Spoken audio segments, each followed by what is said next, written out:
Candice, thank you so much for your time. Heaps of horses on Bet Day, as you'd expect.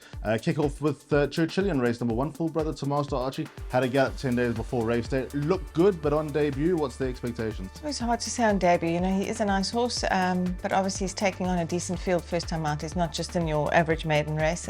So, yeah, I can't say I expect him to win first time out. I think he'll run a nice race, but my babies are not wound up enough for me to be able to say to you, I think, you know, they'll have a good winning chance first time out. But as I say, it's a nice colt and he'll run a decent race, but it's a tough race to come out first time in.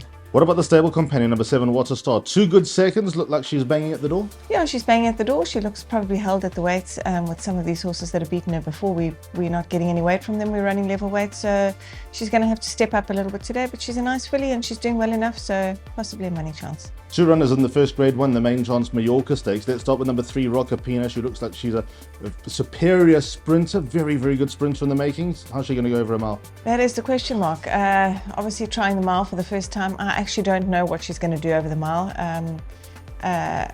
Covenant, same type of filly. You know, she was also a very good sprinting filly and she ended up winning the Majorca Stakes. So I guess we're just giving it a bash. She's a very talented filly. She's got a lot of ability, but obviously the mile's going to be a question mark. I think if she stays the mile, she may well give them a run for their money. Scarlett McCall showed her mettle last time in the grade 1. You know, she's such a game little filly. She ran a great race in the Fillies Guineas. She surprised everybody there. She's just been a filly that's improving all the time. Obviously taking on a small field, but a tougher field this time. Justin's filly at weight for age terms looks quite hard to beat, and obviously she's taking on Fatal Flaw again. But she's a trier, and she may well also be in the money. 2 lively runners on our panel discussion. Robert Bloomberg likes both your runners in race 3. Let's start with number 7, Rainbow Lorikeet, just coming of age. Yeah, she is, and you know, she's also such an honest filly. She'll enjoy this trip. I actually think it ended up being a nice type of race for her. There's nothing that really stands out in there. I think Andre Nell's filly and 1 or 2 at the bottom of the weights there, but you know, that last run of hers was a very good run in a strong race in the Paddock Stakes. So I think she'll certainly have a good chance there. She's not that badly in at the weight, so yeah, I think she's probably my best runner on the day. And then number 9, Gold Poker Game's got to be alive as well. Although winning doesn't come easy, consistency does. She's very consistent. She's just off those top fillies. You know, she always is just like in a 4th or 5th. She's running on well in the race, but I think, you know, she's a filly that I didn't really know which race to run in. The Majorca, I think, is just a touch on the strong side for her, but probably a better trip for her. The 2,000 meters is stretching her a little bit. I think it's not her optimum distance, but again, she's a consistent filly and she's never far off it. 3 runners in the SABC Olympic Duel. Let's start with number 1, Nordic Quest. Alda de Meyer takes a ride. This is her biggest test, but it looks like she's on the way in the right direction. She's just been off those fillies in the last 2 feature races. I see her Pambili and that. She's that type of filly. She's not quite up with those fillies. She's just off them. She's drawn quite nicely, so look, she'll be thereabouts. But I think it's a tough race for. I think she needs to step up a little bit here. Symphony in White, probably my best run out of the 3. She's certainly got the best form. Only thing is the draw concerns me a little bit because she's the type of filly that needs to have cover and she needs to be sat on a little longer. Last time that didn't work out in her favour, and again from a 16 draw, I don't know where Raymond's going to find his cover, but he's going to have to find somewhere. But she's fitting well. As I say, she's probably the best filly in the race, so she must be included. And the other filly, Kailami Girl, she's having to step up. First time that she's taking on a field of this caliber. I think she needs to show a little improvement. Then onto the Hong Kong Jockey Club Whirlpool Cape Flying Championship number 1, Future Variety. He's shown his worth at a high level before, just being touched off by Thunderstrike in the Diadem about 11 months ago. You almost feel that the better the opposition, the better he runs.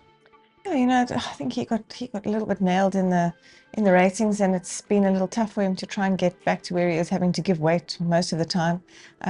Obviously, you know, back to level weight terms. Yeah, I don't know, he's been a little bit difficult for me this season. I haven't quite got on top of him like I had last season. His runs haven't been bad at all. I think he'll prefer the 1,000 meters, but again, a big field. It's a strong race, open race. He's drawn 1 also. You know, he likes to have a little bit of a chance out. Just at the moment, they're all crowding that outside fence. Hopefully he'll be able to get a run from there, but he's doing well, Alistair, and as I say, whether he's good enough to win at these weight terms, I'm not sure, but he shouldn't be too far off. Then on to the politician. A lot of horses interest people. One of those is number 8, Major Master from your yard. Beautiful Son of Master of My Fate, going a distance that should suit. Where's he at? Yeah, he'll definitely enjoy the trip. You know, he's a horse that's improving all the time, and I think you'll probably see the best of him next year. Still a little bit early for him, but he put up a nice gallop at Kenilworth the other day.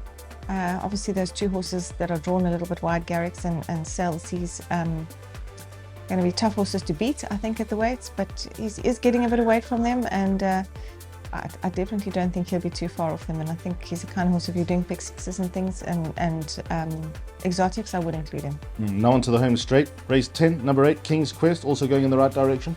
Yeah, obviously coming off his maiden win, taking on a fairly strong field and a big field, first run out the maidens, which is never really easy. I think he's the kind of horse that might prefer a mile. 14 might be a touch on the sharp side for him, but he won his maiden. He's always shown us quite a bit at home.